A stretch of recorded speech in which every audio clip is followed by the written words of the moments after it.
When buying a car, do not make this wealth-killing, multiple six-figure financial mistake.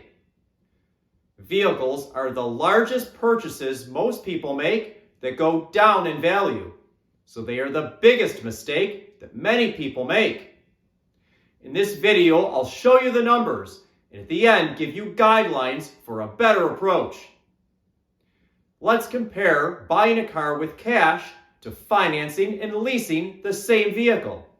Since Honda and Toyota are known for their reliability, I selected the Toyota 2024 Camry Hybrid for this analysis. Let's dive in. Here are the assumptions for this analysis. Note that we give the benefit of the doubt to leasing by using a credit score of great and assuming that maintenance over the life of the lease is 0. We also assume that after owning the vehicle for 15 years, when buying and financing, the value at the end of that period is 0.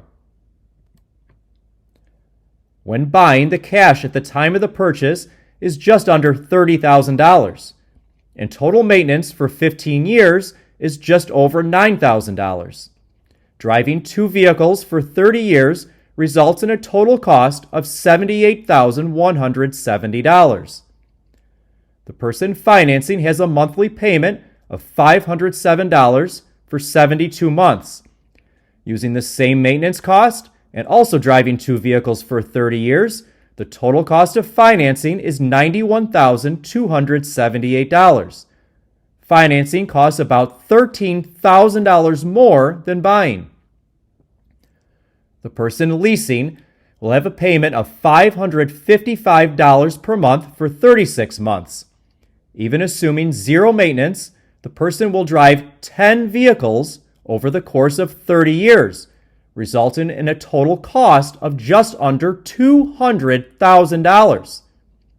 Leasing costs $121,630 more than buying. Said another way, leasing instead of buying the same vehicle costs over 2.5 times as much. But that is only part of the story. What if instead of leasing 10 vehicles, someone bought 2 vehicles with cash and saved the difference for retirement? After 30 years, the person buying vehicles would be ahead of the person leasing by $448,000. Would you rather show off a new car every 3 years that you don't even own, or have an extra $448,000 saved for retirement? Listen, leasing is the most expensive way to operate and finance a vehicle. Unless you love throwing money away, leasing just does not make sense. What is one of the first questions a car salesperson asks? What monthly payment can you afford? Entertaining this question is a broke mentality, not a wealth building mentality. Check out these numbers. The average monthly payment for a lease is $606. The average loan for new vehicles is $40,366. The average monthly payment for a new vehicle is $738. Compare that to the example we just looked at, and note that all of them are significantly higher. By viewing the cost as a monthly payment, you will fall into the traps of buying a more expensive vehicle than you need and taking out a loan for a long period of time. Here are 4 very important decisions you need to consider when buying a vehicle, and my recommendations for each. The first decision is which vehicle to buy.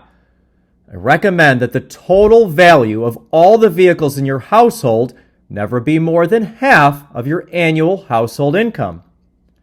The second decision is how you pay for it. I recommend that you buy vehicles with cash. The The third and fourth decisions are whether to buy new or used and how long you own the vehicle. When making these two decisions, keep in mind that vehicles lose about 40% of their value in the first 3 years and about 60% of their value in the first 5 years. Compare that to years 5 to 10, when they lose 30% of their value. Cars depreciate double in the first 5 years than they do in years 5 through 10. A concept of a lease sales pitch is that if you want a new vehicle every 3 years, it is better to lease it than buy it. This is flawed logic. No matter what, buying a new vehicle every 3 years is a horrible decision. I recommend that you own vehicles until they are at least 10 years old to avoid only paying for the years with the largest depreciation. Also, if you are buying a used vehicle, first, get a quality, trusted mechanic of your choosing to perform an independent inspection. Ask yourself, do you want to appear to be wealthy, or do you want to be truly wealthy? Own a vehicle instead of it owning you. You will be much better off and less stressed without vehicle payments. And remember, the less money you spend on a vehicle, the more money you have to spend on very important things, like paying off your credit card debt and student loans, saving for retirement, saving for your children's college, and creating memories with your family. As your financial coach, I will help you build a custom plan to pay off your auto loans and all other non-mortgage debt quickly, to free up money to save for your next vehicle and build wealth. Schedule your free financial coaching consultation today to start your drive toward your financial success.